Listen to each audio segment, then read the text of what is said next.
الحمد لله نحمده حمد الشاكرين ونشكره شكر الحامدين والصلاة والسلام على مبعوث رحمة للعالمين. أما بعد فقد قال الله تعالى في القرآن الكريم والفرقان المجيد بعد أعوذ بالله من الشيطان الرجيم بسم الله الرحمن الرحيم ألا إن أولياء الله لا خوف عليهم ولا هم يحزنون. صدق الله العلي العظيم. رب اشرح لي صدري ويسر لي أمري واحلل عقدة من لساني يفقهوا قولي. اللهم ربي زدني علما وارزقني فهما. ربي يسر ولا تعسر ربي تمم بالخير وما توفيقي إلا بالله لا حول ولا قوة إلا بالله العلي العظيم. பக்தரச்சகனம் சர்வஜீவ ஜெயாபரணமாகிய ஏகவல்லோன் அல்லாஹ் சுப்ஹானஹு வ தஆலாவை போற்றி புகழ்ந்தவனாய் முள்ளியம் காற்றினிடையே மோகனத்தண்டலை போல் நல்லியம் மனப்பரப்பு வந்த நபிகளுக்கெல்லாம் அரசராம் எம் பெருமான ரசூலே கரீம் ஸல்லல்லாஹு அலைஹி வஸல்லம் அன்னவர்கள் மீதும் அன்னவர்களை அறிவும் தவறாது பின்பற்றி வந்த உத்தம சஹாபாக்கள், தாபியங்கள், தபா தாபியங்கள், முத்தகிங்கள், நல்லவர்கள், குறிப்பாக இம்மாதத்தின் கதாநாயகராக திகழ்ந்து கொண்டிருக்கும் குவளையம் போற்றும் குருநாதர், மெய்நிலை கண்ட ஞானி மஹ்பூபே சுப்ஹானி பக்ஷூகே ரஹ்மானி, ஹிந்தியிலே நூரானி ஷேக் முஹைதீன் அப்துல் காதர் ஜீலானி கத்தசுல்லாஹு ஸல்லல் அஸீஸ் அன்னவர்கள் மீதும் ஏனைய வடிவார்கள் மீதும் எம் அத்துணைவர்கள் மீதும் இறைவனின் ஸலாத் என்னும் கருணையும் சலாமனும் ஈரற்றும் உண்டாத வேண்டியவனாய் புனித மிகுந்த வெள்ளிக்கிழமையுடைய நாளையிலே இறைவனால் எங்கள் மீது கடமையாக்கப்பட்ட ஜும்ஆ தொழுகையினை நிறைவேற்றுவதற்காக வேண்டி இறைவனின் திரு இல்லத்தில் வீட்டிருக்கக்கூடிய அன்பிற்கும் மதிப்பிற்கும் உரிய இஸ்லாமிய சகோதரர்களே, பெரியவர்களே, இறைவனும் இறை தூதர் ஸல்லல்லாஹு அலைஹி வஸல்லம் அன்னவர்களும் எவ்வகையான விடயங்களை எடுத்து நடக்குமாறு எங்களுக்கு கட்டளை பிறப்பித்திருக்கின்றார்களோ அவைகளை முற்று முழுதாக எடுத்து நடக்குமாறும் இறைவனும் இறை தூதர் ஸல்லல்லாஹு அலைஹி வஸல்லம் அன்னவர்களும் எவ்வகையான விடயங்களை விட்டும் தவிர்ந்து விலகி நடக்குமாறு எங்களுக்கு விலக்கல் விதித்துள்ளார்களோ அவைகளை முற்று முழுதாக தவிர்ந்து விலகி நடக்குமாறு எனக்கும் அப்பால் உங்களுக்கும் வஸியத்தும் நஸீஹத்தும் செய்து கொள்கின்றேன். அன்பார்ந்த இஸ்லாமிய சகோதரர்களே,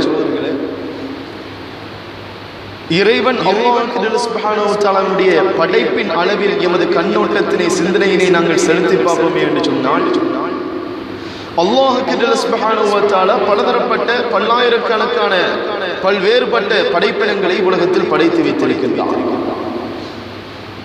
அவ்வாறு படைக்கப்பட்ட படைப்பினங்களில் இறைவனால் சிறந்த படைப்பினம் எது என்று மனிதன் தேடி பார்ப்பானே என்று சொன்னால் அவனால் எந்த ஒரு படைப்பினத்தையும் கண்டுகொள்ள முடியாது.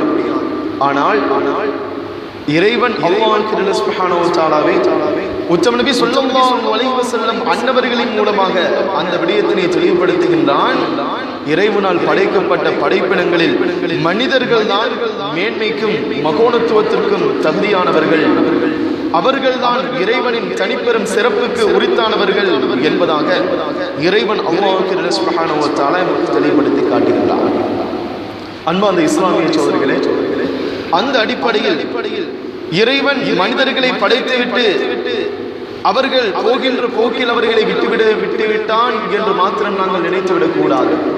மாற்றமான முறையில் இறைவன் அல்லாஹ் சுப்ஹானஹு வ தஆலா அவனது படைப்பினங்களிலே மிகவும் உன்னதமான சிரேஷ்டமான தனிப்பெரும் சிறப்புக்குரிய மனித வர்க்கத்தினர்கள் படைக்கப்பட்டதின் நோக்கம், படைக்கப்பட்டதின் அடிப்படை காரணங்களை அறிந்து அவர்கள் வழிபட்டு நடக்க வேண்டும் என்பதனை உணர்த்துவதற்காக வேண்டி இறைவன் அல்லாஹ் சுப்ஹானஹு வ தஆலா காலத்துக்கு காலம் நபிமார்களையும் ரசூல்மார்களையும் இவ்வுலகத்திற்கு அனுப்பி வைத்தார். அன்பிற்கும் பெரும் மதிப்புக்கும் இஸ்லாமிய சகோதரர்களே, அவ்வாறு இறைவன் மூலமாக மனித வர்க்கத்தினை செம்மைப்படுத்துவதற்காக வேண்டி, நெறிப்படுத்துவதற்காக வேண்டி இறைவனால் அனுப்பப்பட்டு இவ்வுலகத்திற்கு வந்துவிட்ட நபிமார்களும் ரசூல்மார்களும் இறைவனை போதித்தார்கள். இறைவன் என்று சொன்னால் யார்? இறைவனுடைய ஜாத் என்றால் என்ன, இறைவனுடைய சிஃபாத்துக்கள் என்று சொன்னால் என்ன, தன்மைகள் என்று சொன்னால் என்ற பலதரப்பட்ட விடயங்களை எல்லாம் மனிதர்களுக்கு அழகான முறையில் அவர்கள் எடுத்துக் கூறினார்கள். அப்படிப்பட்ட நபிமார்களின் மூலமாக, ரசூல்மார்களின் மூலமாகத்தான் அல்லாஹ் சுப்ஹானஹு வ தஆலா இந்த உலகத்தில் இஸ்லாத்தினை வேறொன்று செய்கின்றார். என்றாலும் இந்த நபிமார்கள் ரசூல்மார்களினுடைய வருகை முற்று பெற்றதற்கு பிற்பாடு இறைவன் அல்லாஹ் சுப்ஹானஹு வ தஆலா இந்த இஸ்லாத்தினை உயிர்ப்பிப்பதற்காக வேண்டி சில நெல்லடியார்களை தெரிவு செய்கின்றார். அந்த நெல்லடியார்கள் இறைவனுடைய குதிரத்தினை கொண்டு, இறைவனது நாட்டத்தினை கொண்டு நபிமார்கள் ரசூல்மார்களால் முற்றுப்பெற்ற அந்த இஸ்லாத்தினுடைய தஅவா பணியினை இவ்வுலகத்தில் கியாமத் நாள் வரைக்கும் எடுத்துச் செல்வதற்காக வேண்டி இறைவனால் இன்றென்ன இன்ஷா அல்லாஹ் கியாமத் நாள் வரைக்கும் அவர்கள் அனுப்பப்பட்டு கொண்டே இருப்பார்கள் என்பதாக நாங்கள் குர்ஆனின் மூலமாகவும் நபிமொழியின் மூலமாகவும் தெரிய வருகின்றோம். இதனால் தான் அன்புக்கும் பெரும் மதிப்புக்கும் ஒரு இஸ்லாமிய சகோதரர்களே, வலிமார்கள் இல்லையானால் இவ்வையகம் கிடையாது என்று சொல்வார்கள். வலிமார்கள், இறைவனது இறைநேச செல்வர்கள் இல்லை என்று சொன்னால் இந்த உலகமே கிடையாது. எப்போதோ இஸ்லாம் என்று சொல்லக்கூடிய வார்த்தையினை மொழிவதற்கு எந்த ஒரு மனிதர்களும் இருந்திருக்க மாட்டார்கள். நபிமார்கள் எவ்வாறு இஸ்லாத்தினை எடுத்து வந்து எமக்கு போதித்தார்களோ, ரசூல்மார்கள் எவ்வாறு மக்களுக்கு மத்தியில் இஸ்லாத்தினை எடுத்துரைத்தார்களோ, அதனைத்தான் வலிமார்கள் எமக்கு செம்மையான முறையில் எடுத்துரைத்தார்கள். ஆனால் மிகவும் அவதானமான முறையில் நாங்கள் சிந்தனையினை செலுத்திக் கொள்ள வேண்டும். பல கூட்டங்கள் தற்காலத்தில் எங்களுக்கு மத்தியில் வாழ்ந்து கொண்டிருக்கின்றார்கள்.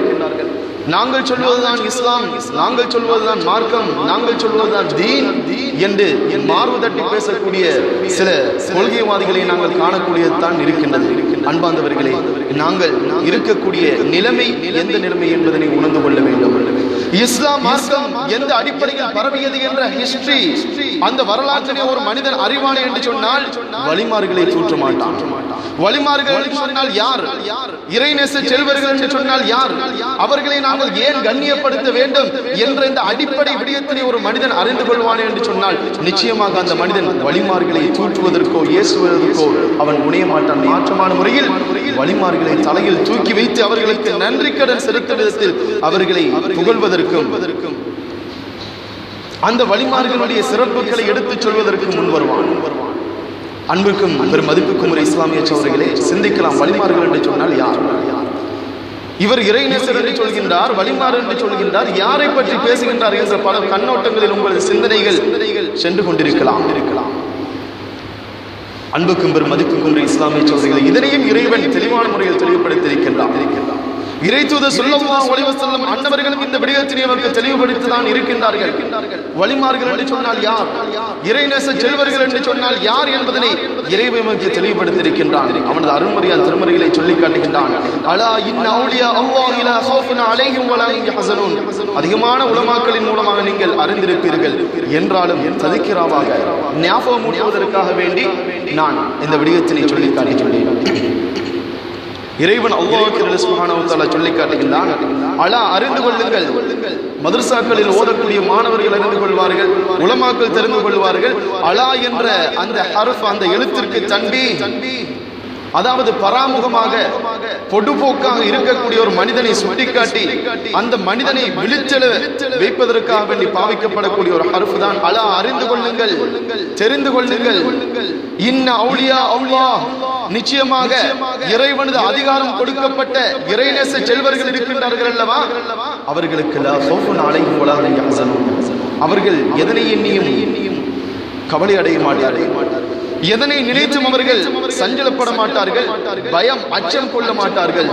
இப்படிப்பட்டவர்கள் தான் இறைவனது இறை நேசர்களாக இறைவன் தேர்ந்தெடுத்திருக்கிறார். இவ்வாறு இறைவன் அல்லாஹ் சுப்ஹானஹு வ தஆலா குர்ஆனில் கூறியுள்ள இந்த கூட்டத்தினர்கள் யார் என்பதனை நபிமொழியின் மூலமாக நாங்கள் எமது சிந்தனையின் மூலம் சுழற்சி செய்து பார்ப்போம் என்று சொன்னால், பூமலை முஸ்தபா ஸல்லல்லாஹு அலைஹி வஸல்லம் அன்னவர்களுடைய ஒரு நபிமொழி ஞாபகத்திற்கு வருகின்றது. வானம் ஒரு தடவை பூமி என்ன செய்கின்றது? இறைவன் அல்லாஹ் சுப்ஹானஹு வ தஆலாவை பார்த்து முறையிட்ட வண்ணம் அழுது கொண்டிருக்கின்றது. ஸல்லல்லாஹு அலைஹி வஸல்லம் அவர்கள் சொல்லி காட்டுகின்றார்கள், பக்கத்தில் பூமி அழுதது என்பதாக பூமானவி முஸ்தபா ஸல்லல்லாஹு அலைஹி வஸல்லம் அவர்கள் சஹாபாக்களுக்கு மத்தியில் கூறி காட்டுகின்றார்கள். சஹாபாக்கள் கேட்கவில்லை, யார் ஸல்லல்லாஹு பூமி அழுமா? யா நபி அல்லாஹ், பூமிக்கு கண் இருக்கின்றது அழுவதற்கு, வாய் இருக்கின்றதா சப்தம் வருவதற்கு என்ற கேள்விகளை எல்லாம் சஹாபாக்கள் தொடுக்கவில்லை. மாற்றமான முறையில் சஹாபாக்களுடைய ஈமான் இவ்வாறு தான் இருந்தது. நபியே நாயகமே யா ரசூலல்லாஹ், நீங்கள் பூமி அழும் என்று சொன்னால் அது அழுந்தான், வானம் அழுதது என்று சொன்னால் அது அழுததுதான், அதனை பற்றி எங்களுக்கு பரவாயில்லை யா ரசூலல்லாஹ், முழுக்க முழுக்க உங்களது சொல்லை நாங்கள் நம்பி உங்களுக்கு கட்டுப்படுகின்றோம். யா நபி அல்லாஹ், எதற்காக வேண்டி பூமி அழுதது? பக்கத்தில் பூமி அழுதது என்பதாக கூறினீர்கள், எதற்காக வேண்டி நபியே நாயகமே யா ரசூலல்லாஹ் பூமி அழுதது என்று கேட்டவுடன் பூமானவி முஸ்தபா ஸல்லல்லாஹு அலைஹி வஸல்லம் அன்னவர்கள் அந்த விடயத்தினை சொல்லி காட்டுகின்றார்கள். பூமி இறைவனை பார்த்து கூறுகின்றது, யா அல்லாஹ், மனிதர்களாகிய உனது சிரேஷ்டமான படைப்பினத்தினர்களை நேர்வழிப்படுத்துவதற்காக வேண்டி என்ன செய்தாய்? உனது சிறப்பு மிகுந்த, உனது விசேஷத்துவம் மிகுந்த நபிமார்களையும் ரசூல்மார்களையும் படைத்து இந்த உலகத்திற்கு நீ அனுப்பி வைத்தாய். அவர்கள் இவ்வுலகத்தில் வந்து பல்லாயிரக்கணக்கான வருடங்கள் என்னின் மீனால் எனக்கு மேலால் நடந்து என்னின் மீது வாழ்ந்து கொண்டிருந்தார்கள். ஆனால் தற்பொழுது ஒரு நபியினை நீ அனுப்பி இருக்கின்றாய். அவரைத்தான் அம்பியா, நபிமார்களுக்கெல்லாம் கடைசி இறுதி தூதராக நீ அவரை அனுப்பி வைத்திருக்கின்றாய். ரஹ்மானியா அல்லாஹ், இந்த நபியினுடைய வருகை முற்று பெற்றதற்கு பிற்பாடு எந்த ஒரு நபியும் எந்த ஒரு ரசூலும் இவ்வுலகத்திற்கு அனுப்பப்பட மாட்டார்கள்.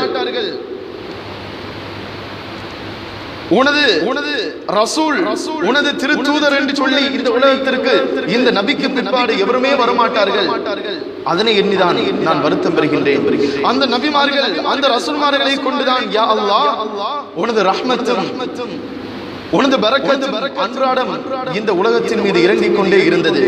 இந்த நபிமார்கள் ரசூல்மார்களுடைய வருகை முற்று பெற்றதை விட்டால் உனது ரஹ்மத்து முற்று பெற்று விடுமே, உனது பரக்கத்து முற்று பெற்று விடுமே, உனது அருட்கொடையும் இந்த உலகத்தை விட்டும் துண்டிக்கப்பட்டு விடுமே என்பதனைத்தான் நான் அஞ்சி அழுது கொண்டிருக்கின்றேன் என்பதாக பூமி இறைவனை பார்த்து கூறுகின்றது. கூறியவுடன் இறைவன் அல்லாஹ் சுப்ஹானஹு வ தஆலா அந்த பூமியினை சமாதானப்படுத்தும் விதமாக சொல்லி காட்டுகின்றான், நீ கூறியது உண்மைதான். நான் தற்பொழுது அனுப்பியிருக்கக்கூடிய இந்த நபி இறுதி தூதராகத்தான் வந்திருக்கின்றார்கள். முஹம்மது நபி ஸல்லல்லாஹு அலைஹி வஸல்லம் அன்னவர்களுக்கு பிற்பாடு எந்த ஒரு நபியும் இவ்வுலகத்தில் தோன்றப் போவது கிடையாது.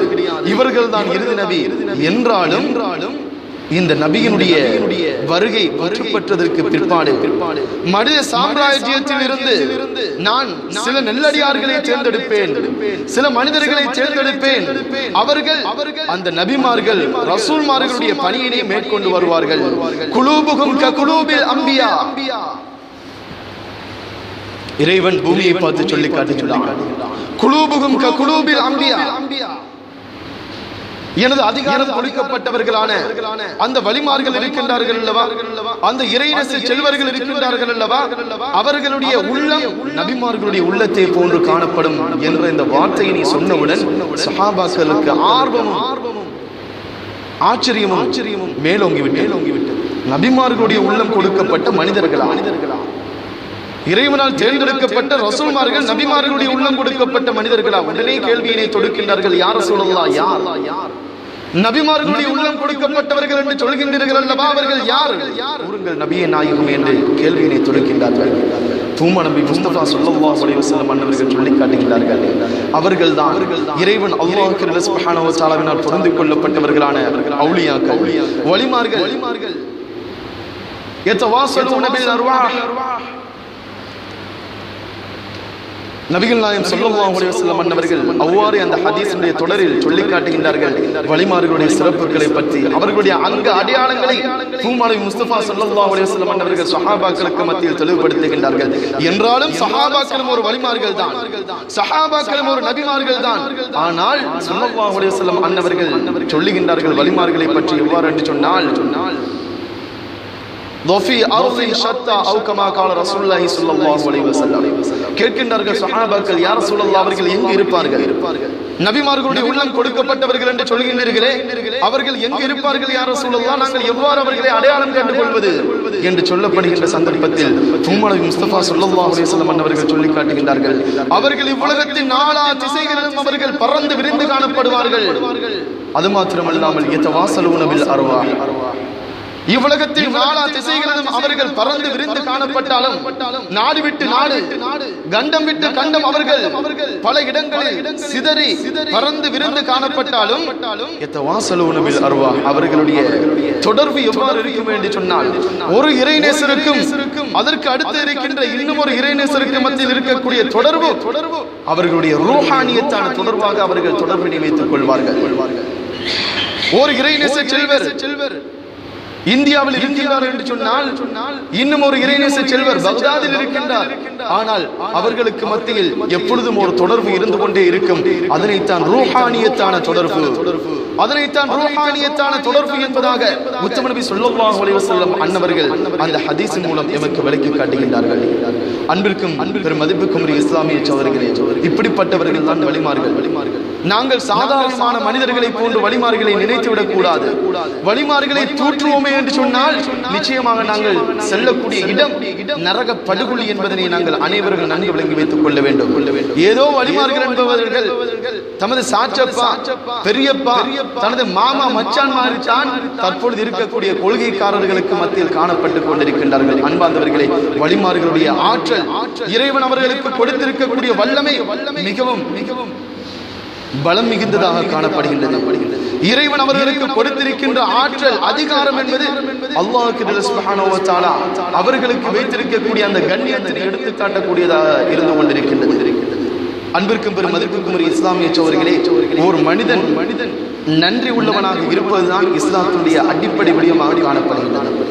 இஸ்லாம் நபிகள் நாயகம் ஸல்லல்லாஹு அலைஹி வஸல்லம் அன்னவர்கள் நமக்கு போதித்து தந்த விடயங்களில் மிக முக்கியமான ஒரு விடயம் இறைவன் நமக்கு சொல்லித் தரக்கூடிய விடயங்களில் மிகவும் ஒரு அத்தியாவசியமான விடயமாக காணப்படுவது நன்றி செலுத்துவது அதுதான் ஒரு மனிதனுடைய தன்மையாகவும் இருந்து கொண்டிருக்கின்றது எந்த மனிதன் நன்றி செலுத்துவதை விட்டு தவறு விடுகின்றானோ அவனை மனிதன் என்று சொல்ல மாட்டார்கள் நன்றி கெட்டவன் என்று சொல்வார்கள் மனிதன் எப்போது தான் நன்றி செலுத்தக்கூடிய ஒரு தன்மையினை தன்னகத்தினை அவன் எடுத்துக் கொள்கின்றானோ அப்போதுதான் அந்த மனிதனாக மாற்றம் பெறுகின்றான் மாற்றமான முறையில் நன்றி செலுத்துகின்ற தன்மையினை தன்னிடத்திலிருந்து அவன் எடுத்து வீசுகின்ற சந்தர்ப்பத்தில் அன்பார்ந்தவர்களே அவன் நன்றி கெட்டவனாக மிருகத்தை விடவும் மிகவும் கேவலமான முறையில் மாற்றம் பெற்று விடுகின்றான் பல ஹதீஸ்களின் மூலமாக இறைவனது திருவசனத்தின் மூலமாக நாங்கள் தெளிவான முறையில் அறிந்து கொள்ள முடியும் இறைவன் அல்லாஹ் சுப்ஹானஹு வ தஆலா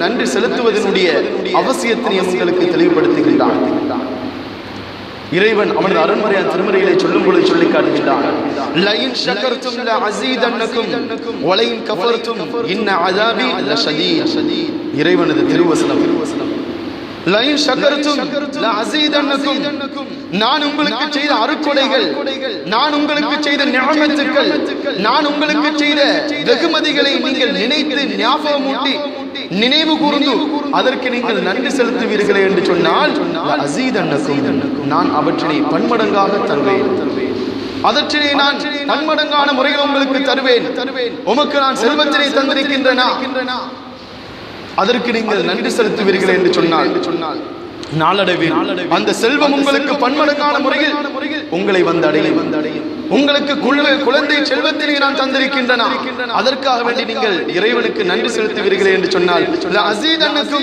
அந்த குழந்தை செல்வத்தினை நான் பன்மடங்கான முறையில் உங்களுக்கு நான் அதிகரித்து தருவேன் என்பதாக இறைவன் சொல்லியது மாத்திரமல்லாமல் நன்றி செலுத்துவதனுடைய நன்மையை இறைவன் கூறிவிட்டு மாத்திரம் முடிக்கவில்லை எந்த மனிதன் இறைவனால் எமக்கு வழங்கப்பட்ட நியாமத்துக்களை புறக்கணித்தவனாக இறைவனால் எமக்கு வழங்கப்பட்ட ரஹ்மத்துக்களை நிராகரித்தவனாக இவ்வுலகத்தில் வாழ்கின்றானோ அந்த மனிதனுக்கு இறைவனால் கொடுக்கப்படக்கூடிய தண்டனையினையும் இறைவன் தெளிவுபடுத்திதான் காட்டுகின்றான் எவ்வாறு வலையின் ஷக்கர்தும் லயின் ஷக்கர்தும் லஅஸீதன்னகும் வலையின் கஃபர்தும் இன்ன அஸாபி லஷதீத் நீங்கள் நன்றி கெட்டவர்களாக, ஒரு மனிதன் செய்த உபகாரத்திற்கு நன்றி செலுத்தாதவர்களாக இவ்வுலகத்தில் வாழ்வீர்கள் என்று சொன்னால், இன்ன அஸாபி லஷதீத், எனது வேதனை, எனது சோதனை மிகவும் கொடூரமான முறையில் காணப்படும் என்பதாக இறைவன் அல்லாஹ் சுப்ஹானஹு வ தஆலா நன்றியினை பற்றி நமக்கு தெளிவூட்டுகிறார். அதனைத்தான் நபிகள் நாயகம் ஸல்லல்லாஹு அலைஹி வஸல்லம் அவர்களுடைய நபிமொழியில் இன்னும் தெளிவான முறையில், விளக்கமான முறையில் நமக்கு சொல்லி காட்டுகின்றார்கள். மல்லம் யஷ்குரின் நாஸ லம் யஷ்குரில்லாஹ். எந்த ஒரு மனிதனுக்கு நன்றி செலுத்தவில்லையோ அவன் நிச்சயமாக இறைவனுக்கு நன்றி செலுத்த மாட்டான். இறைவனுக்கு நன்றி செலுத்தாதவனுடைய நிலைமை இன்ன அஸாபி லஷதீத், எனது அஸாப், எனது சோதனை, எனது வேதனை மிகவும் கொடூரமானதாக இருக்கும் என்பதாக இறைவன் சொல்லி காட்டுகின்றான். அன்பார்ந்தவர்களே, எதற்காக வேண்டி நான் நன்றியினை பற்றி இவ்விடத்தில் கூறுகின்றேன் என்றால், வழிமார்களை நாங்கள் எதற்காக வேண்டி புகழ்கின்றோம்? வழிமார்களின் நினைவாக எதற்காக வேண்டி நாங்கள் கந்தூரி அன்னதானங்கள் வழங்குகின்றோம்? வழிமார்களின் நினைவாக எதற்காக வேண்டி மௌலிது ஷரீஃப்களை நாங்கள் ஓதுகின்றோம்? வழிமார்களின் நினைவாக நாங்கள் எதற்காக வேண்டி அவர்களுடைய சிறப்புகளை மக்களுக்கு மத்தியில் எடுத்துரைப்பதற்கு நிகழ்ச்சிகளை ஏற்பாடு செய்கின்றோம்? அவர்களுக்கு நன்றி செலுத்துகின்ற விடயமும் அதில் ஒரு அடிப்படை விடயமாக, அங்கத்துவமாக அடங்குகின்றது.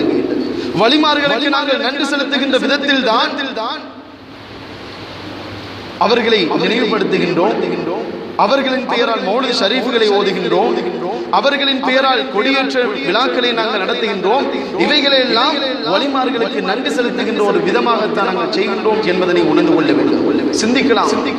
எதற்காக வேண்டி நாங்கள் வழிமார்களுக்கு நன்றி செலுத்த வேண்டும்? வழிமார்கள் அவ்வாறு நமக்கு என்ன உதவியினை செய்து விட்டார்கள்? என்ன உதவியினை செய்து விட்டார்கள்? யாராவது உதவி செய்தால் தான் அவர்களுக்கு நாங்கள் நன்றி செலுத்த வேண்டும். ஒரு மனிதன் ஒரு 10 ரூபா அல்லது ஒரு 100 ரூபாய் சல்லியை நமக்கு தந்துட்டான். அந்த சல்லி தந்தவனுக்கு தான் நம்ம என்ன செய்யலாம்? நன்றி செலுத்தலாம். ஏன்? நமக்கு உதவி செஞ்சிருக்கின்றான். இந்த வழிமார்கள் எமக்கு என்ன உதவியினை செய்திருக்கின்றார்கள்? எதற்காக வேண்டி அஹ்லுஸ் சுன்னத் வல் ஜமாஅத்தினர்கள் வழிமார்களுக்கு நன்றி செலுத்துகின்றார்கள் என்ற பல கேள்விகள் உங்களது உள்ளங்களில் எழுந்து கொள்ளலாம். அன்பார்ந்தவர்களே, வழிமார்கள் இல்லை என்று சொன்னால் இலங்கையில் இஸ்லாம் கிடையாது. ஒரு வார்த்தையில் சொல்ல வேண்டும் என்று சொன்னால் இதுதான். வழிமார்கள் இல்லை என்று சொன்னால் நானும் சரி, நீங்களும் சரி, முஸ்லீம் முஃமின் என்று சொல்வதற்கு இவ்வுலகத்தில் என்ன, இந்த இலங்கையில் நாங்கள் இருந்திருக்க மாட்டோம். இஸ்லாத்தினுடைய வாடையை கூட நாங்கள் நுகர்ந்திருக்க மாட்டோம். இறைநேச செல்வர்களான வழிமார்கள் இல்லை என்று சொன்னார். அந்த வழிமார்களின் மூலமாகத்தான், அந்த இறைநேச செல்வர்களின் மூலமாகத்தான் நாங்கள் இன்று முஸ்லிம் முஃமின் என்று மார்பு தட்டிக் கொண்டவர்களாக அங்குமிங்கும் நடந்து திரிந்து கொண்டிருக்கின்றோம். ஆனால் தற்காலத்தில் இருக்கக்கூடிய நிலைமை என்ன? இவ்வாறு இஸ்லாத்தினை இந்த இலங்கை திருநாட்டிற்கு எடுத்து வந்த வழிமார்களை தூற்றக்கூடியவர்களாக, நன்றி கெட்டவர்களாக இருக்கக்கூடிய ஒரு நிலைமையினை இந்த சமுதாயத்தில் காணும் பொழுது மிகவும் கவலைக்குரியதாக, வேதனைக்குரிய ஒரு விடயமாக காணப்படுகின்றது. அன்புக்கும் மதிப்புக்கும் இஸ்லாமிய சகோதரர்களே, அழகான முறையில் இஸ்லாமிய நாகரிகம் என்று சொல்லக்கூடிய அந்த பாடத்திட்டத்தினை எடுத்து பார்த்தால் தெளிவான முறையில் நாம் எங்களால் உணர்ந்து கொள்ள முடியும். இஸ்லாம் எவ்வாறு இந்த உலகத்திற்கு பரவியது, இஸ்லாம் அதிலும் குறிப்பாக இஸ்லாம் எவ்வாறு இந்த இலங்கை திருநாட்டில் பரவியது என்பதனை நாங்கள் பார்த்தால் வழிமார்களுடைய சேவையினை நினைத்து நாங்கள் மெய் செலுத்தி விடுவோம். வழிமார்களுடைய அவர்கள் இஸ்லாத்திற்காக வேண்டிய ஆற்றிய சேவைகளை நினைத்து நாங்கள் நடுநடுங்கி போவோம்.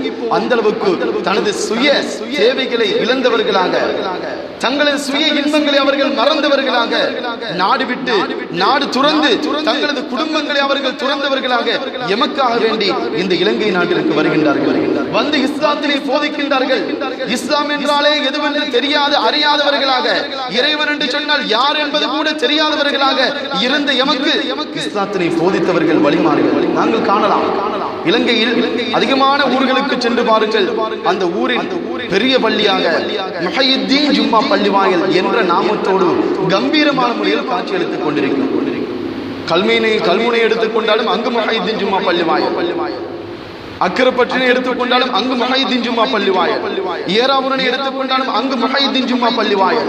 இவ்வாறு நாங்கள் அதிகமான முறையில் இலங்கையில் காணக்கூடிய பள்ளிவாயல், பெரிய பள்ளிவாயல், ஜும்மா பள்ளிவாயலை எடுத்துக்கொள்வோம் என்று சொன்னால் அதிகமான பள்ளிவாயல்களுடைய பெயர்கள் முஹையத்தீன் ஜும்மா பள்ளிவாயல். முஹையத்தீன் யாருடைய திருநாமம்? யாருடைய பெயர் முஹையத்தீன்? ஹவுஸ்னா குதுபுல் அக்தாப் ஹவுஸ்ல் ஆலம், வழிமார்களுக்கெல்லாம் தலைவராக திகழ்ந்து கொண்டிருக்கக்கூடிய, இந்த மாதத்தின் கதாநாயகராக இருந்து கொண்டிருக்கக்கூடிய நபிகள் நாயகம் ஸல்லல்லாஹு அலைஹி வஸல்லம் அன்னவர்களின் திருப்பேரரான ஹௌஸ்னா குதுபுல் அக்தாப் முஹைதீன் அப்துல் காதர் ஜீலானி கத்தஸல்லாஹு சிர்ரஹுல் அஸீஸ் அன்னவர்களுடைய திருநாமத்தினை தான் அதிகமான பெரிய பள்ளி வாயில்களில் நாங்கள் காணக்கூடியதாக இருக்கின்றது. எதற்காக வேண்டி அந்த பெயர்கள் அந்த பள்ளி வாயிலுக்கு வைக்கப்பட்டது? நாங்கள் பிறப்பதற்கு முன்னாடி பல்லாயிரக்கணக்கான வருடங்களுக்கு முன்னாடி இருந்தே நாங்கள் பார்க்கின்றோம் அந்த பெயர், அந்த பள்ளிவானுடைய பெயர் முஹைதீன் என்று சொல்லக்கூடிய நாமத்தினை தாங்கிய வண்ணம் கம்பீரமான முறையில் காட்சியளித்துக் கொண்டிருக்கின்றது. ஏன் வேறொரு பெயர் கிடைக்கவில்லை அவர்களுக்கு? வேறொரு பெயரே கிடைக்கவில்லையா? ஒரு பெயரில் இலங்கையில் எத்தனை பள்ளிவாயல்கள், ஊருக்கு ஊர் எத்தனை பள்ளிவாயல்கள் ஒரு பெயரில் காட்சியளித்துக் கொண்டிருக்கின்றது. இந்த விடயம் வலிமார்கள் செய்த நன்றி கடன். ஹௌஸ்னா குதுபுல் அக்தாப் ஹௌஸ்னா முஹைதீன் அப்துல் காதர் ஜீலானி கத்தஸல்லாஹு சிர்ரஹுல் அஸீஸ் அன்னவர்கள் மூலமாக அன்னவர்கள் தான் வலிமார்களுக்கெல்லாம் தலைவராக திகழ்ந்து கொண்டிருக்கின்றார்கள். அன்னவர்களின் மூலமாக முதலாக இஸ்லாத்தில் உருவாக்கப்பட்ட தரீகா, ஆத்மீக பாதை, ஞான பாதையினை மக்களுக்கு மத்தியில் காட்ட வேண்டும். வெறுமன தொழுகை, நோன்பு, ஜகாத், ஹஜ் இவற்றில் மாத்திரம் இறைவனை நாங்கள் அடைந்து கொள்ள முடியாது. எமது உள்ளத்தினை சுத்தப்படுத்த வேண்டும். எமது உள்ளத்தினை தூய்மைப்படுத்துகின்ற அந்த சந்தர்ப்பத்தில் மாத்திரம்தான் இறைவனை நாங்கள் அடைந்து கொள்ள முடியும். இறைவனது நெருக்கத்தினை நாங்கள் பெற்றுக்கொள்ள முடியும் என்பதனை உணர்ந்தவர்களாக மக்களை நேர்வழிப்படுத்துவதற்காக வேண்டி, மக்களை இறைவனது பாதையில் செப்பனிடுவதற்காக வேண்டி உருவாக்கப்பட்டதுதான் அல்-காதிரியா என்று சொல்லப்படக்கூடிய தரீகா. இஸ்லாத்தில் முதலாக முஹைதீன் குதுபுனா கௌசுல் ஆலம் முஹைதீன் அப்துல் காதர் ஜீலானி கத்தஸல்லாஹு சிர்ரஹுல் அஸீஸ் அன்னவர்களின் மூலமாக உருவாக்கப்பட்டது. அந்த தரீகாவில் இருந்து அதிகமான வலிமார்கள் இவ்வுலகத்தில் தோன்றுகின்றார்கள். அவ்வாறு அந்த காதிரியா தரீகாவை சேர்ந்த இறைநேச செல்வர்கள் தான் இந்தியாவில் இருந்தும் பல நாடுகளில் இருந்தும் இலங்கைக்கு வருகின்றார்கள். இஸ்லாத்தினை பரப்புகின்றார்கள்.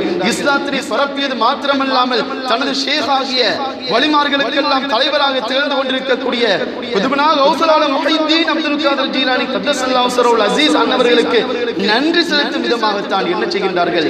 தங்களால் இஸ்லாத்தினை பரப்பப்பட்ட அந்த ஊர்களுக்கு மத்தியில் ஒரு பள்ளி வாயிலை கட்டுகின்றார்கள்.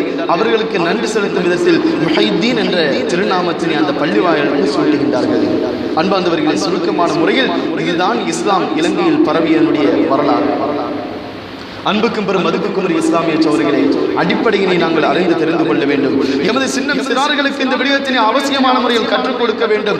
ஏனென்று சொன்னால், முன் சென்றவர்கள், எமது பெற்றோர்கள் எமக்கு சொல்லித்தராத இந்த விடயங்களின் காரணமாகத்தான் நாங்கள் இன்று என்ன செய்கின்றோம்? வலிமார்களை தூற்றக்கூடியவர்களாக, வலிமார்களை ஏசக்கூடியவர்களாக. வலிமார்கள் என்று சொன்னால் எம்மை போன்ற சாதாரணமான மனிதர்கள் தானே. எதற்காக வேண்டி அவர்களுக்கு நாங்கள் விழா எடுக்க வேண்டும்? எதற்காக வேண்டி அவர்களை நாங்கள் ஞாபகப்படுத்த வேண்டும் என்ற பல கேள்விகளை எல்லாம் எமது உள்ளத்தில் கேட்டு எம்மை குழப்பி வழிகட்ட பாதையின்பால் இலகுவான முறையில் மக்களை திசை திருப்பதற்கு காரணம் எமது பிள்ளைகளுக்கு நாங்கள் இவ்வாறான விடயங்களை போதிக்காததுதான். ஆகையால் அன்பார்ந்தவர்களை, அவசியமான முறையில் ஆக குறைந்ததாவது வலிமார்கள் என்று சொன்னால் யார், அவர்களுடைய கண்ணியம் என்ன என்பதனை நாங்கள் எடுத்துரைப்பதற்கு முன்வர வேண்டும். சிந்தனை செய்து பாருங்கள். ஒரு 30 அல்லது 35 40 வருடங்களுக்கு பிற்பாடு எமது காலங்களை உருட்டி சென்று பாருங்கள். எவ்வளவு சந்தோஷமான நிம்மதியான வாழ்க்கை இந்த இலங்கை நாட்டில் காணப்பட்டது. அந்நியவர்களும் முஸ்லிம்கள் என்று சொன்னால் ஒரு மரியாதை, ஒரு பயம் கலந்த ஒரு ஒழுக்கமும் மரியாதையும் அந்நியவர்களுக்கு மத்தியில் எங்களுக்கு இருந்ததா இல்லையா? ஒரு கணம் சிந்தித்து பார்க்கலாம். அந்நியவர்கள் முஸ்லிம்களை கண்டால் அவர்களுடைய இடுப்பில் கட்டிருந்த துண்டை அவர்கள் கலட்டி கையில் வைத்துக் கொள்வார்கள். அந்நியவர்கள் முஸ்லிம்கள் வருவதனை கண்டால் அவர்கள் மடித்திருந்த சாரணை அவ்வாறே அவிழ்த்துவிட்டு, மடிக்கப்பட்ட சாரணை அவிழ்த்துவிட்டு முஸ்லிம்களுக்கு மரியாதை கொடுக்கக்கூடிய ஒரு காலம் 30-50 வருடங்களுக்கு முன்னால் இலங்கை நாட்டில், வேறொரு நாட்டை நான் கூறவில்லை, இலங்கை நாட்டில் காணப்பட்டது. அந்நியவர்கள் முஸ்லிம்கள் என்று சொன்னால் ஒரு பயம் கலந்த மரியாதையோடு காணக்கூடிய ஒரு சூழ்நிலை காணப்பட்டது. காரணம் என்ன? வலிமார்களுடைய பக்குவத்தில் நடந்து கொண்டார்கள் முஸ்லிம்கள் முஸ்லிம்களாக அந்த காலத்தில் வாழ்ந்தார்கள். முஸ்லிம்கள் முஸ்லிம் என்ற வேடம் தரித்தவர்களாக இந்த இலங்கை திருநாட்டில் வாழவில்லை. மாற்றமான முறையில் இதுதான் இஸ்லாம் என்பதனை வலிமார்களின் மூலமாக நேரடியாக இருந்து கற்றுக்கொண்டார்கள். அதன்படி தங்களது வாழ்க்கையை அவர்கள் நடந்து கொண்டார்கள். முஸ்லிம்கள் முஃமின்களாக இருந்தார்கள். அதன் மூலமாக அந்நியவர்களும் என்ன செய்தார்கள்? முஸ்லிம்களை மரியாதையின் மூலமாக கண்ணியப்படுத்தக்கூடிய ஒரு சூழ்நிலை ஏற்படுத்தப்பட்டிருந்தது. ஆனால் தற்பொழுது பாருங்கள், அந்நியவர்களுடைய அராஜ்யங்களுக்கும் அந்நியவர்களின் மூலமாக பல சோதனைகளுக்கும் வேதனைகளுக்கும் உள்வாங்கப்பட்ட ஒரு சமுதாயமாக எமது இஸ்லாம் மார்க்கம் எமது முஸ்லிம் சமுதாயம் மாறியிருக்கிறது என்று சொன்னால் காரணம் என்ன? வழிமார்களை தூற்றக்கூடியவர்களுடைய பெருக்கம் அதிகரித்ததுதான். வழிமார்களை ஏசக்கூடியவர்களுடைய ஊசலாட்டம் அதிகரித்ததன் காரணமாகத்தான் இறைவன் அல்லாஹ் சுப்ஹானஹு வ தஆலா என்ன செய்தான்? அந்த அந்நியவர்களை எங்கள் மீது சாட்டி விட்டான். வழிமார்கள் தந்த விடத்தில் வழிமார்களுடைய ஆத்மீக பாசறையில் வாழ்ந்தார்கள் முன்னோர்கள் 50-60 வருடங்களுக்கு முன்பதாக. அவர்களை கண்டு அந்நியவர்கள் அஞ்சினார்கள், மரியாதை செலுத்தினார்கள். ஆனால் தற்பொழுது இருக்கக்கூடிய சமுதாயத்தினர்கள், தற்பொழுது இருக்கக்கூடிய இளைஞர்களாக இருக்கலாம், பெரியவர்களாக இருக்கலாம், அனைவர்களும் என்ன செய்தார்கள்? வழிமார்களை தூற்றக்கூடியவர்களாக, வழிமார்களுக்கு செலுத்த வேண்டிய கண்ணியத்தினை கொடுக்காதவர்களாக, வழிமார்கள் காட்டி தந்த அந்த ஆத்மீக பாதைகளை தங்களது வாழ்க்கை நெறியாக எடுத்து நடப்பதற்கு தவறினார்கள். அந்நியவர்களிடத்திலிருந்து எம்மை பற்றிய பயம் நீக்கப்பட்டது, அந்நியவர்களிடத்திலிருந்து எம்மை பற்றிய மரியாதை இல்லாமல் ஆக்கப்பட்டது. அதன் காரணமாக அந்நியவர்கள் எங்களை அடக்கி ஆளக்கூடிய ஒரு நிர்பந்த சூழ்நிலை தற்பொழுது இந்த நாட்டில் உருவாயிருப்பதை நான் சொல்லித்தான் நீங்கள் அறிந்து கொள்ள வேண்டும் என்பது ஒரு கட்டாயம் கிடையாது. அன்பார்ந்தவர்களே, இவ்வாறுதான் இறைவன் அல்லாஹ் சுப்ஹானஹு வ தஆலா பல ரீதியான முறையில் வழிமார்களை நிந்திப்பவர்களையும், வழிமார்களை சூற்றுபவர்களையும், வழிமார்களை ஏசுபவர்களையும் இறைவன் அல்லாஹ் சுப்ஹானஹு வ தஆலா பல விதமான முறையில் சோதனைகளை சோதித்துக் கொண்டே இருப்பான். ஆனால் அவைகளை உணர்ந்தவர்களாக அதிலிருந்து தவிர்த்து நடப்பமே என்று சொன்னால் நிச்சயமாக எங்களை போன்று ஜெயம் பெற்றவர்கள் இந்த உலகத்தில் இவருமே இருக்க முடியாது. இறைவனுடைய எத்தனைய வேதனைகள், தண்டனைகள் இவ்வுலகத்தில் இறங்கிக் கொண்டிருக்கின்றது. இதற்கெல்லாம் காரணம் என்ன? இறைவனது எத்தனைய சோதனைகள் எமது ஊர்களில் இறங்கிக் கொண்டிருக்கின்றது. பட்டணியும் வறுமையும் காய்ச்சலும் நோய்களும் இயற்கை அனர்த்தங்களும், இவ்வாறு எத்தனையோ நோய்கள், எத்தனையோ கொடுமைகள், சோதனைகள், வேதனைகள் இந்த சென்றவர்கள் எமது பெற்றோர்கள் எமக்கு சொல்லித்தராத இந்த விடயங்களின் காரணமாகத்தான் நாங்கள் இன்று என்ன செய்கின்றோம்? வழிமார்களை தூற்றக்கூடியவர்களாக, வழிமார்களை ஏசக்கூடியவர்களாக. வழிமார்கள் என்று சொன்னால் எம்மை போன்ற சாதாரணமான மனிதர்கள் தானே. எதற்காக வேண்டி அவர்களுக்கு நாங்கள் விழா எடுக்க வேண்டும்? எதற்காக வேண்டி அவர்களை நாங்கள் ஞாபகப்படுத்த வேண்டும் என்ற பல கேள்விகளை எல்லாம் எமது உள்ளத்தில் கேட்டு எம்மை குழப்பி வழிகட்ட பாதையின்பால் இலகுவான முறையில் மக்களை திசை திருப்பதற்கு காரணம் எமது பிள்ளைகளுக்கு நாங்கள் இவ்வாறான விடயங்களை போதிக்காததுதான். ஆகையால் அன்பார்ந்தவர்களை, அவசியமான முறையில் ஆக குறைந்ததாவது வழிமார்கள் என்று சொன்னால் யார், அவர்களுடைய கண்ணியம் என்ன என்பதனை நாங்கள் எடுத்துரைப்பதற்கு முன்வர வேண்டும். சிந்தனை செய்து பாருங்கள். ஒரு 30 அல்லது 35 40 வருடங்களுக்கு பிற்பாடு எமது காலங்களை உருட்டி சென்று பாருங்கள். எவ்வளவு சந்தோஷமான நிம்மதியான வாழ்க்கை இந்த இலங்கை நாட்டில் காணப்பட்டது. அந்நியவர்களும் முஸ்லிம்கள் என்று சொன்னால் ஒரு மரியாதை, ஒரு பயம் கலந்த ஒரு ஒழுக்கமும் மரியாதையும் அந்நியவர்களுக்கு மத்தியில் எங்களுக்கு இருந்ததா இல்லையா? ஒரு கணம் சிந்தித்து பார்க்கலாம். அந்நியவர்கள் முஸ்லிம்களை கண்டால் அவர்களுடைய இடுப்பில் கட்டிருந்த துண்டை அவர்கள் கலட்டி கையில் வைத்துக் கொள்வார்கள். அந்நியவர்கள் முஸ்லிம்கள் வருவதனை கண்டால் அவர்கள் மடித்திருந்த சாரணை அவ்வாறே அவிழ்த்துவிட்டு, மடிக்கப்பட்ட சாரணை அவிழ்த்துவிட்டு முஸ்லிம்களுக்கு மரியாதை கொடுக்கக்கூடிய ஒரு காலம் 30-50 வருடங்களுக்கு முன்னால் இலங்கை நாட்டில், வேறொரு நாட்டை நான் கூறவில்லை, இலங்கை நாட்டில் காணப்பட்டது. அந்நியவர்கள் முஸ்லிம்கள் என்று சொன்னால் ஒரு பயம் கலந்த மரியாதையோடு காணக்கூடிய ஒரு சூழ்நிலை காணப்பட்டது. காரணம் என்ன? வழிமார்களுடைய பக்குவத்தில் நடந்து கொண்டார்கள் முஸ்லிம்கள் முஸ்லிம்களாக அந்த காலத்தில் வாழ்ந்தார்கள். முஸ்லிம்கள் முஸ்லிம் என்ற வேடம் தரித்தவர்களாக இந்த இலங்கை திருநாட்டில் வாழவில்லை. மாற்றமான முறையில் இதுதான் இஸ்லாம் என்பதனை வழிமார்களின் மூலமாக நேரடியாக இருந்து கற்றுக்கொண்டார்கள். அதன்படி தங்களது வாழ்க்கையை அவர்கள் நடந்து கொண்டார்கள். முஸ்லிம்கள் முஃமின்களாக இருந்தார்கள். அதன் மூலமாக அந்நியவர்களும் என்ன செய்தார்கள்? முஸ்லிம்களை மரியாதையின் மூலமாக கண்ணியப்படுத்தக்கூடிய ஒரு சூழ்நிலை ஏற்படுத்தப்பட்டிருந்தது. ஆனால் தற்பொழுது பாருங்கள், அந்நியவர்களுடைய அராஜ்யங்களுக்கும் அந்நியவர்களின் மூலமாக பல சோதனைகளுக்கும் வேதனைகளுக்கும் உள்வாங்கப்பட்ட ஒரு சமுதாயமாக எமது இஸ்லாம் மார்க்கம், எமது முஸ்லிம் சமுதாயம் மாறியிருக்கிறது என்று சொன்னால் காரணம் என்ன? வழிமார்களை தூற்றக்கூடியவர்களுடைய பெருக்கம் அதிகரித்ததுதான். வழிமார்களை ஏசக்கூடியவர்களுடைய ஊசலாட்டம் அதிகரித்ததன் காரணமாகத்தான் இறைவன் அல்லாஹ் சுப்ஹானஹு வ தஆலா என்ன செய்தான்? அந்த அந்நியவர்களை எங்கள் மீது சாட்டி விட்டான்.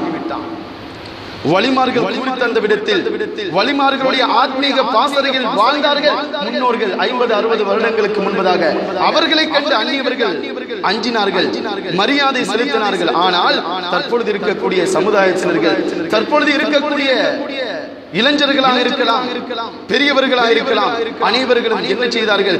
வலிமார்களை தூற்றக்கூடியவர்களாக, வலிமார்களுக்கு செலுத்த வேண்டிய கண்ணியத்தினை கொடுக்காதவர்களாக, வலிமார்கள் காட்டி தந்த அந்த ஆத்மீக பாதைகளை தங்களது வாழ்க்கை நெறியாக எடுத்து நடப்பதற்கு தவறினார்கள். அந்நியவர்களிடத்திலிருந்து எம்மை பற்றிய பயம் நீக்கப்பட்டது, அந்நியவர்களிடத்திலிருந்து எம்மை பற்றிய மரியாதை இல்லாமல் ஆக்கப்பட்டது. அதன் காரணமாக அந்நியவர்கள் எங்களை அடக்கி ஆளக்கூடிய ஒரு நிர்பந்த சூழ்நிலை தற்பொழுது இந்த நாட்டில் உருவாயிருப்பதை நான் சொல்லித்தான் நீங்கள் அறிந்து கொள்ள வேண்டும் என்பது ஒரு கட்டாயம் கிடையாது.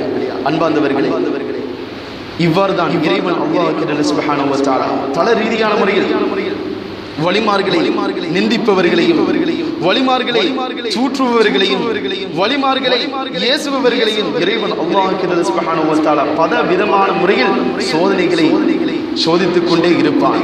ஆனால் அவைகளை உணர்ந்தவர்களாக அதிலிருந்து தவிர்த்து நடப்போமே என்று சொன்னால் நிச்சயமாக எங்களை போன்று ஜெயம் பெற்றவர்கள் இந்த உலகத்தில் இவருமே இருக்க முடியாது.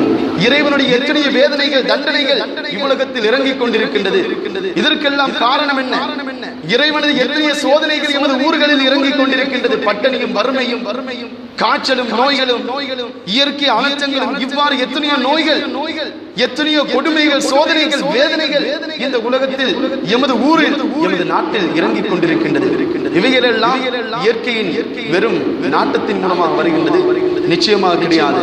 மனிதன் எப்போது நன்றி கெட்டவனாக மாறி செயற்படுவதற்கு முனைகின்றானோ, வலிமார்களை தூற்றியவனாக மாறி செயற்படுவதற்கு முனைகின்றானோ, அந்த சந்தர்ப்பத்தில் தான் இறைவன் அல்லாஹ் சுப்ஹானஹு வ தஆலா இவ்வாறான சோதனைகளையும் வேதனைகளையும் எங்கள் மீது இறக்கிக் கொண்டிருக்கின்றான்.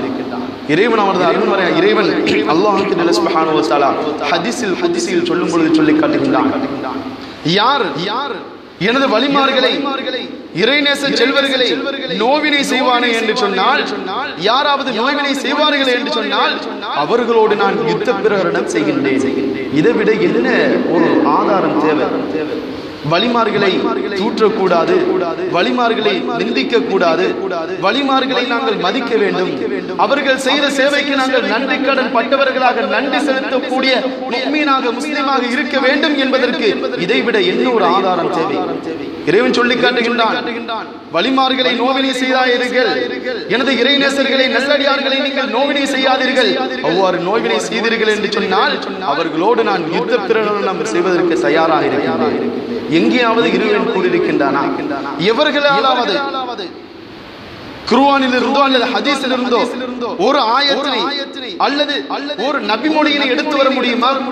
யாராவது ஒரு மனிதன் தொழுகையினை விட்டால் அவனோடு நான் யுத்த பிரகடனம் செய்கின்றேன், யாராவது ஒரு மனிதன் நோன்பினை விட்டால் அவனோடு நான் யுத்த பிரகடனம் செய்கின்றேன், யாராவது ஒரு மனிதன் ஜகாத் கொடுப்பதனை விட்டால் அல்லது ஹஜ் செய்வதனை விட்டால் நான் அவனோடு யுத்த பிரகடனம் செய்வதற்கு தயாராக இருக்கின்றேன் என்று ஒரு குர்ஆன் வசனத்தினையோ அல்லது ஒரு நபி மொழியினையோ இவர்களால் காட்ட முடியுமா? நிச்சயமாக முடியாது. ஆனால் இறைவன் அல்லாஹ் சுப்ஹானஹு வ தஆலா வலிமார்களுடைய விடயத்தில் இந்த விடயத்தினை நமக்கு சொல்லி காட்டுகின்றான். யார் வலிமார்களை தூற்றுகின்றானோ, எந்த ஒரு மனிதன் வலிமார்களை நோவினை செய்கின்றானோ அந்த மனிதனுக்கு இறைவன் அல்லாஹ் சுப்ஹானஹு வ தஆலா அவனோடு யுத்தம் செய்வதற்கு தயாராகின்றான். சிந்திக்கலாம், அதற்கு இறைவன் யுத்தம் செய்வது,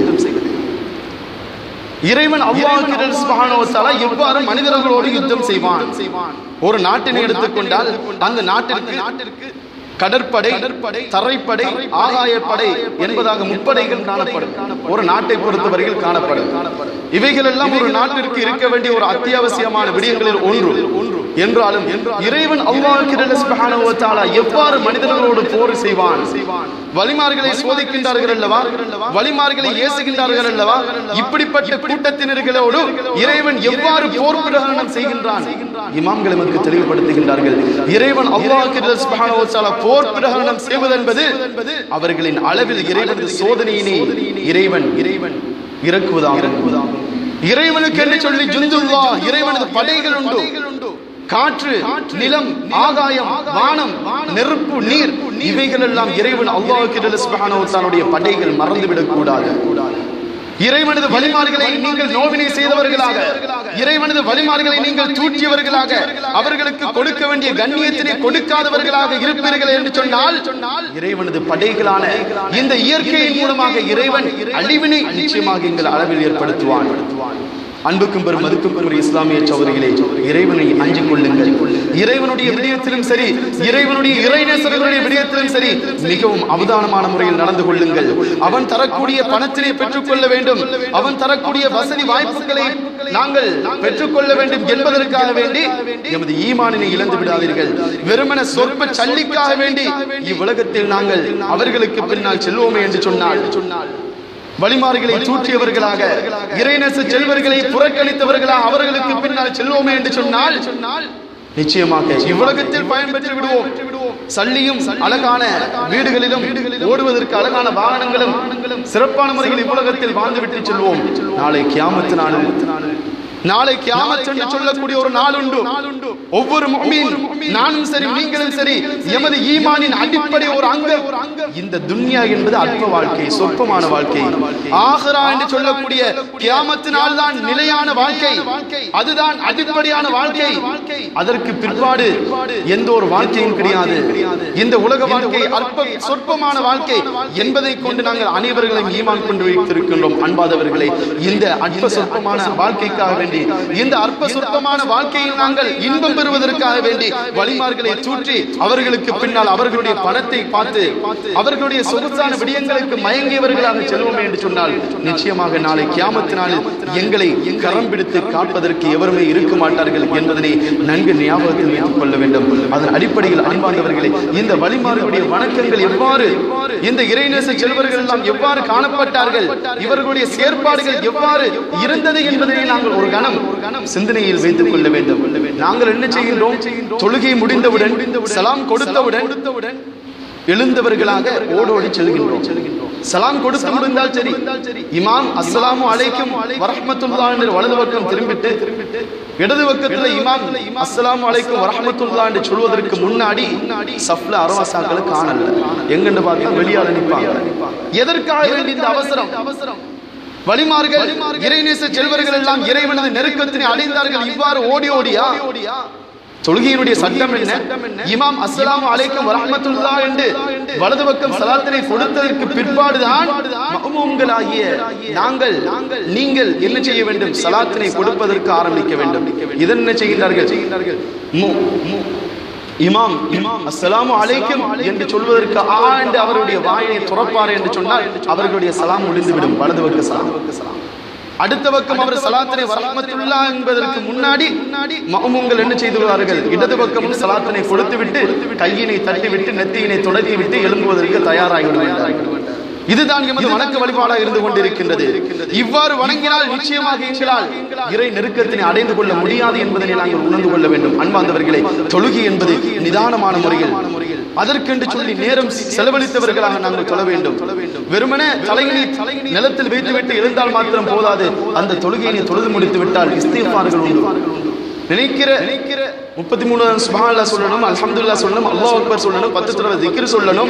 அதுக்கங்கால இன்னொரு துஆ இருக்கு, அதுக்கங்கால ஸலவாத் இருக்கு. அப்பப்பா ஒரு 10-15 நிமிடங்கள் போய்விடும் என்று நினைத்தவர்களாக ஓடிச்சு செல்கின்றோம். அன்பார்ந்தவர்களே, அதில் கிடைக்கக்கூடிய நன்மையினை நாங்கள் சரியான முறையில் அறிந்து உணர்ந்து கொள்வோமே என்று சொன்னால் நிச்சயமாக நாங்கள் இந்த 10-15 நிமிடங்கள் வீணாகுவதை, 10-15 நிமிடங்கள் செலவு செய்வதனை நிச்சயமாக வீணான ஒரு விடயமாக நாங்கள் கருதி கொள்ள மாட்டோம்.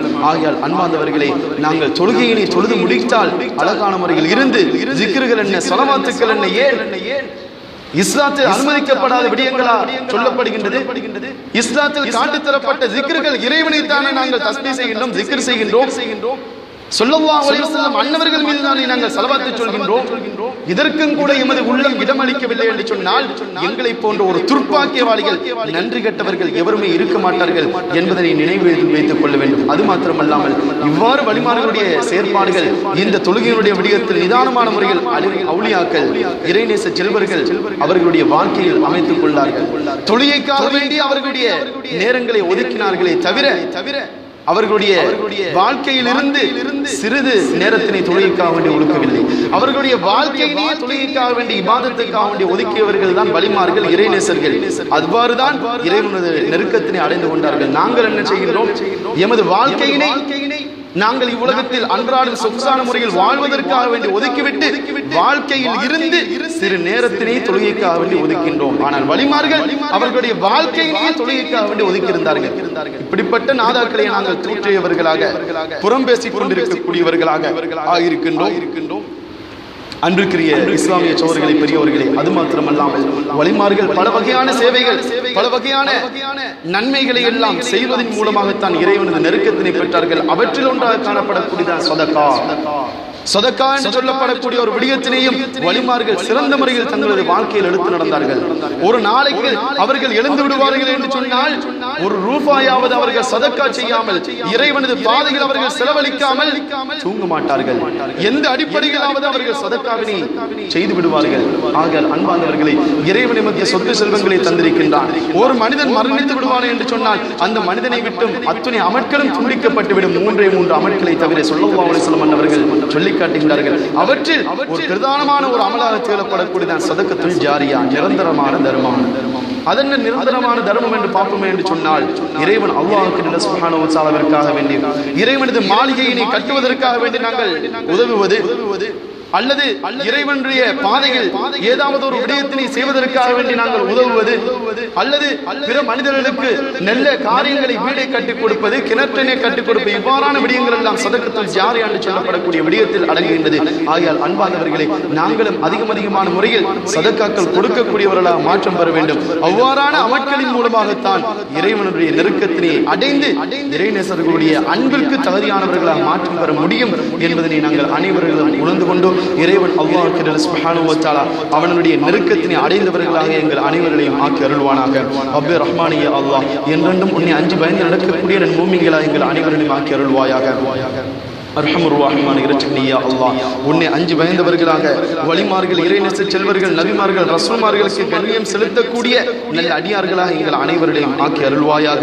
ரப்பே ரஹ்மானே, யா அல்லாஹ், கண்ணியமான எங்களது பெற்றோர்களுடைய பாவங்களை மன்னித்து விடுவாயாக. அர்ஹமர் ரஹீமான இரட்சகனே, யா அல்லாஹ், கொடிய அதாபுகளை விட்டும் எங்கள் அனைவர்களையும் பாதுகாத்து விடுவாயாக. வஆகிரு தஅவானா அல்ஹம்துலில்லாஹி ரப்பில் ஆலமீன். வஸ்ஸலாமு அலைக்கும் வரஹ்மத்துல்லாஹி தஆலா வபரகாத்துஹு.